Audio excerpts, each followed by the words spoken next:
Hello everybody and welcome back to another episode of Retro Muscle. Sorry for the delay, I've taken quite a bit of time off, but thank you guys for being so patient.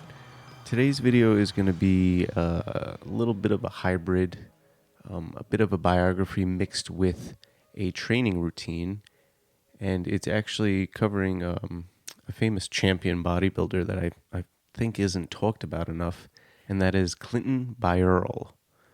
Clint was born in 1948.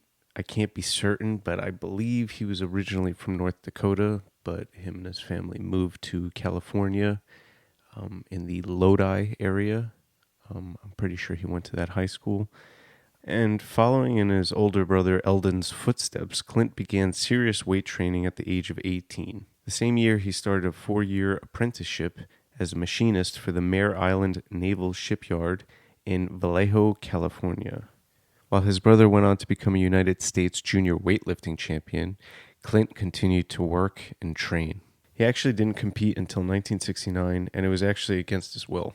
While watching one of Eldon's competitions in Southern California, Clint was actually persuaded by his brother and John Balick to enter the physique portion of the competition. And for those of you who don't know, John Balick was a 1967 junior Mr. California, or more famously known for owning Iron Man magazine for a good stretch of time.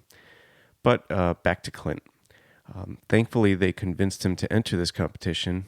He actually ended up winning first place and the title of Junior Mr. Inland Empire.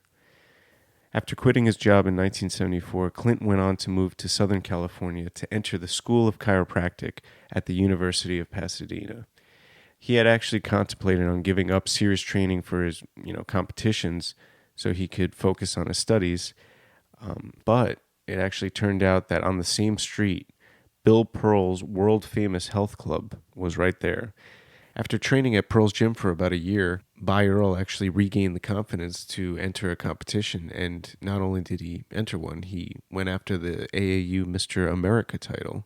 And I truly believe this to be Clint's best year, leading into 1975.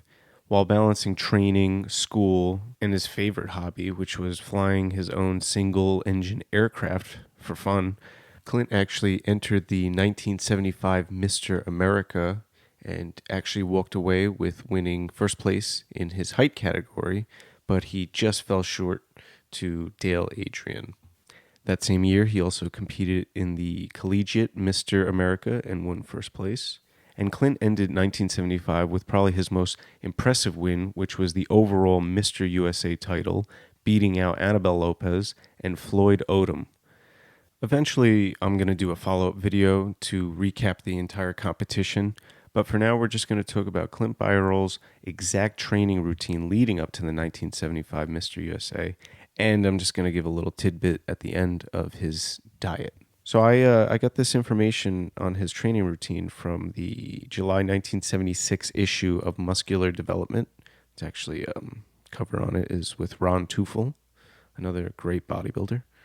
But yeah, if you want more information on Clint's training routine, please check out my Instagram page, Retro Muscle Mags. But let's move on to his diet. I got this from another magazine. I believe it was Muscle Training Illustrated. I don't remember the month exactly, but I'm going to cite it in the description of this video, all my source material.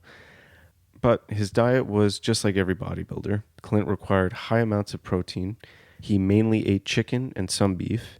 He stayed away from dairy products because he believed it to make him look smoother, which makes perfect sense.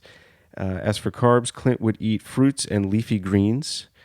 He would also take vitamin C, B complex, calcium, and kelp. Now, while I was doing my research on Clint, I came across a few articles that were addressing a common rumor circulating around the bodybuilding community at the time. And, of course, whenever somebody's on top, people like to accuse them of, bad things. And one of those things was, besides him taking diuretics, as you could tell by his physique throughout all these pictures, he is a very vascular bodybuilder. And a lot of people actually accused him of blood doping. And for those who don't know, blood doping is the practice of boosting the number of red blood cells in the bloodstream in order to enhance athletic performance. which I don't know. I felt like that was kind of a stretch. And Clint himself acknowledged the rumors, and he claimed them to be just that, rumors. They were made up. But yeah, I don't want to end this on a negative note. At 5'10", 210 pounds, Clinton Beyerle is one of my favorite bodybuilders. I mean, besides a great physique, ultimate vascularity, but sweet mustache too. Yeah, so like I said before, check out my Instagram page. That's Retro Muscle Mags. Give us a follow, and please like this video, share with your friends, subscribe to the page. There will be more coming out soon. All right, later.